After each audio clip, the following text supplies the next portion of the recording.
Eastern Ghouta is one of the last remaining opposition strongholds in Syria. It lies under siege by Syrian regime forces.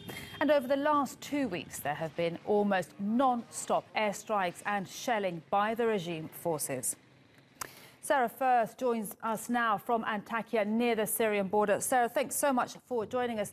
Now, I want to find out why, if this area is supposed to be covered by the de-escalation zone brokered by Turkey, Iran and Russia, why for the past 2 weeks have these airstrikes been taking place? So where is the de-escalation?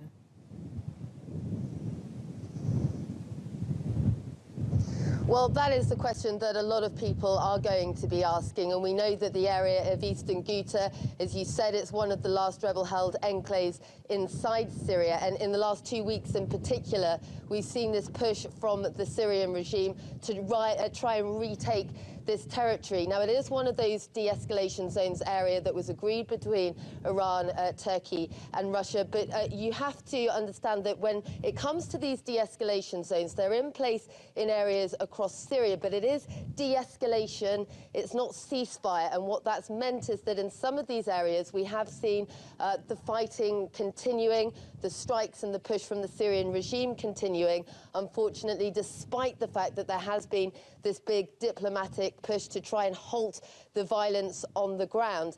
So it does complicate the diplomatic efforts somewhat, because on the one hand you have got those efforts ongoing. You saw last week Iran, Turkey and Russia holding trilateral talks in SOHR with their plans for a Syrian Congress on an unspecified date, thought to be aimed at bringing about an end to the violence. Next week, you've got the Geneva talks that will be restarting again with the aim of bringing an end to the violence. But at the same time that you've got these diplomatic deals being made, these meetings being held, and these de-escalation zones on paper being put into place, on the ground what we're seeing is that the fighting in some of these areas like Eastern Ghouta is continuing. And those reports coming in today from the Syrian Observatory for Human Rights, it's 19 people have died as a result of Syrian regime airstrikes in that area. And just to put it into a sort of wider view for you, Eastern Ghouta has in the last couple of weeks been an area of a particular target